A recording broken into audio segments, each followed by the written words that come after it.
Hey y'all, happy Friday after a Friday off. Again, grand liminal space of the internet. Who knows what day it is for you, but regardless of what day, it is the perfect time to talk about Dating Dr. Dill by Nisha Sharma. But before we jump into the plot of the book, the romance of the book, and the charge of the book, let's address an arguably not as important part of the book, but to me important part of the book, that being the importance of sweater vests to this story. If I start showing up in sweater vests, know that it is this book that gave me permission and or inspired the sweater vests. Do I think I will be as attractive in a sweater vest as Karina? Probably not. Am I going to meet my future partner in a bar while wearing a sweater vest?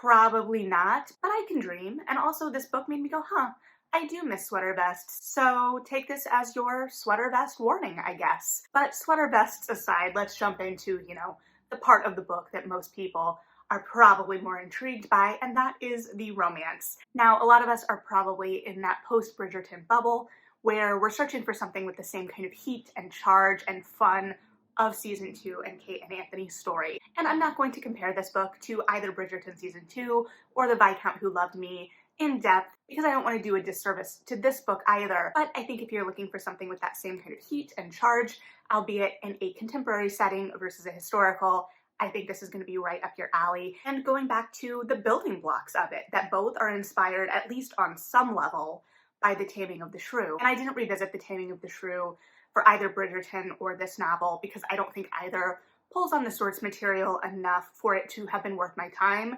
And also, it's not my favorite Shakespeare play by a long shot. But I know enough, obviously, and the building blocks are there. A younger sister who is either being courted or, in this case, engaged, and an older sister who is not. And neither of these modern versions lay down an ultimatum for the elder sister, but here Karina is definitely feeling that judgment from her family. And the opening scene of this book was so rough for me. It follows Karina turning 30, and she goes downstairs and her whole family has forgotten. And then her younger sister, who is newly engaged, sweeps in and gets all this attention from her family. And then on top of all of that, she learns that her father is planning to put their house on the market, a house that Karina has grown up in and helped to update, and to her represents and holds the heart of their mother, who they've lost. And she's done in a lot of these updates both to kind of honor the spirit of her mother and connect in some way to kind of keep that memory alive. And it's very active for her. So not only is she being told that this place is being put on the market, but she is the last to know. And if she wants to buy it, she's going to have to kind of scramble to come up with the funds because the value has gone up and she doesn't have it. But if she wanted to get married, she would have access to some more funds. However, Karina's a romantic. She reads romance novels at night while listening to Taylor Swift and staying in. I felt very seen by Nisha Sharma in this moment. I know she sees us, but also very attacked. And so she's a romantic in this way, but also from the relationship she saw modeled from her parents. She wants a love match. She wants that connection. So she's reeling from kind of all of this when she goes to the bar with her friends and she meets a guy and they hit it off. There are sparks, there's deep conversation, and there's some heavy making out in this guy's friend's office because his friend just happens to own this restaurant and bar they're at, and that guy is Prem. Unfortunately, in the midst of their making out, while she is caught in her sweater vest, his phone goes off with an emergency alert and he leaves her in the lurch. And then the next day she's taking her influencer sister onto like this local TV show and sees Prem, who is the host of this program, and she hears him say that he doesn't believe in true love. And she is hungover and she is aggravated and he brings out the best and the worst in her and she verbally assaults him, ends up throwing a Pedialyte on him, and they go viral. And that doesn't really get her in his good books because he has been working very hard to secure funding for a community health clinic. And this moment of going viral pulls all of that funding. And so he is left scrambling and he has to repair his image. And through circumstances and who knows whose, mainly Karina's aunties, they reconnect, and it's pitched this idea of them faking a relationship because it would be mutually beneficial to both of them,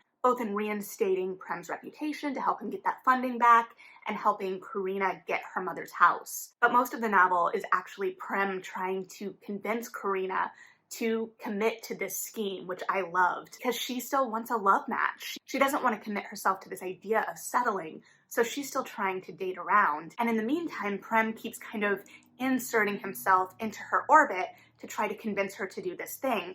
And of course, every time they're in the same room, they butt heads because they match each other. They're a challenge for each other. But here we have again a man who doesn't believe in love, or is afraid of love, or doesn't want to articulate love for whatever reason, even as we see him falling in love. And the way that they banter and bicker amidst that really works. Because part of the challenge of Taming of the Shrew is that the Karina character, Karina in this version obviously, is challenging. Because in the play, the ending is not nice or kind to that character, in my interpretation. But here we have two characters that are allowed to be occasionally spiky around each other. And we also get the sense in the narrative as Karina and Prem get to know each other better that in many ways Prem becomes a safe space for her, in that she pushes back against her family some, but she doesn't snap at them every time they get on her nerves. And so in her interactions with Prem, we're able to see her kind of let go of her inhibitions a little bit and let off some of that steam. They're able to meet each other in the middle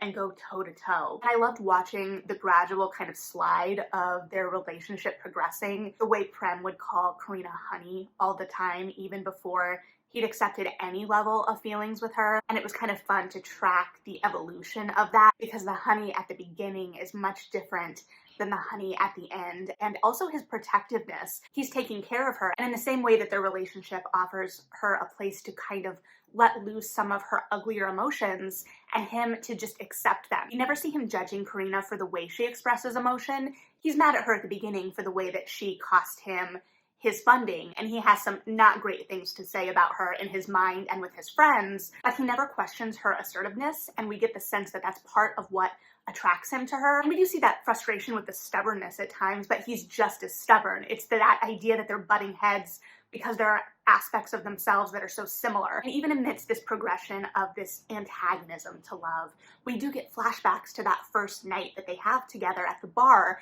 and we see pieces of this conversation that we didn't get to see initially. We kind of go from that first, meeting, that attraction across the room, to them making out, but then we get these flashbacks to this really deep conversation they had with each other. They really did work to get to know each other that night. And so those flashbacks show that connection and keep that moving. And I think it was done really well from a pacing perspective to do it that way, because it keeps the momentum of the beginning of the book fast-paced. We get that initial conflict and inciting incident very early, and even in that first moment of antagonism, it may feel like an extreme reaction, but then we're able to go back and see kind of how deep this connection was. It helps the relationship feel like it has some momentum even at the beginning when it's moving a little slower. So I just think that those flashbacks serve the narrative really well. And then when they do admit their attraction, well, they've always admitted their attraction to each other. That's the first thing that draws them together. But I guess I should say when they first start acting on that attraction to one another, the first scene, or the first couple scenes maybe, don't necessarily have that soft glow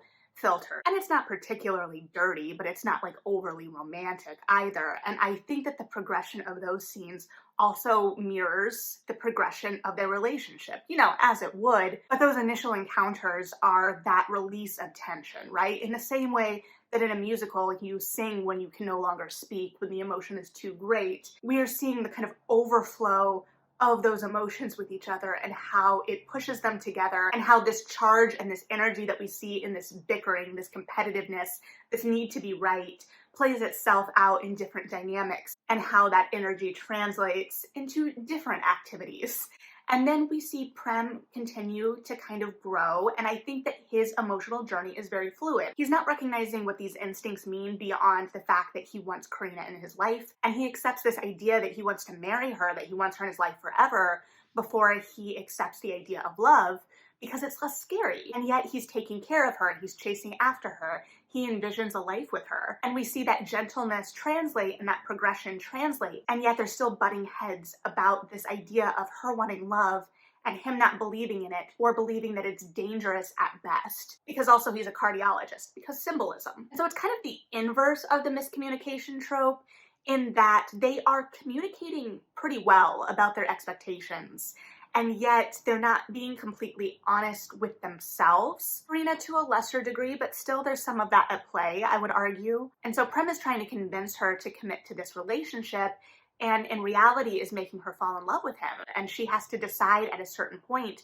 whether that will be enough and what his actions mean and if she needs the words. And yet amidst all of this, he plans some of the best dates, including a murder mystery scavenger hunt at the Met, in which they face off against some very antagonistic teenagers, in a moment that I think would be beautifully translated for a viewing audience, underscored by Taylor Swift, of course, as it is the soundtrack of the book, both for Prem and for Karina, and the playlist that's included in the back. So I just really loved the way these characters came together, the way they butted heads, played off of each other, were always trying to get one up on each other, and how that manifested into different aspects of their relationship, and then being able to contrast that real fight energy with a real tenderness and comfort and intimacy as they got to know each other and open up to each other, and how they began to represent a real safe space for the other in their lives. So I just thought the whole thing was just super well done and fun. It did Hate to Love really well. I think it distilled a lot of what I love about the idea of Hate to Love is the extremity of these feelings, and then you can temper that bickering and that meeting each other, you know, at your worst with at your best, and the comfort that can be provided, and how that can help ground those other moments. And outside of their relationship as well, there are some really great bits with Karina online dating, which makes me not want to reopen my online dating apps for sure. We also get to see the friends that surround them, which will be the subsequent novels. I believe she confirmed on TikTok that the next book will be A Much Ado About Nothing, and based on the names of the characters, I'm convinced that the third will be A Twelfth Night, but I'm not exactly sure how that's going to work yet. So I'm very excited. And I haven't seen a Shakespeare retelling romance series in a second, if ever, a full series dedicated. And as I said, this is definitely inspired more than a beat-by-beat retelling, which I actually think serves the story better. Because as I said, I personally don't believe a beat-by-beat retelling of Taming of the Shrew would work as a romance novel, and I don't think it needs to be a perfect retelling. I think there is fun, again, in seeing how these stories play with the source material, and in these kinds of things, seeing where the changes happen is part of the fun, and seeing the nods to the original text. However, even if you're not familiar with the source text, I think you're still going to have a great time here because it's not a beat-by-beat retelling. It's not bogged down by the source material, and it's allowed to live and breathe on its own. And I think it's a lot of fun with a lot of heart. It made me smile. It was steamy. I cared about the characters and I watched their growth, and they felt real to me as someone, you know, in that age bracket. So I very much enjoyed this. I'm excited to see what the rest of the series is. I know this has been a buzzy title, so if you read this, I would be very interested to hear what you have to say, but it definitely helped me get back in the swing of things after living in kind of like the Bridgerton realm for the last week or so, and hopefully I'll have more books coming your way soon. So thanks for hanging out, read something good, and yeah,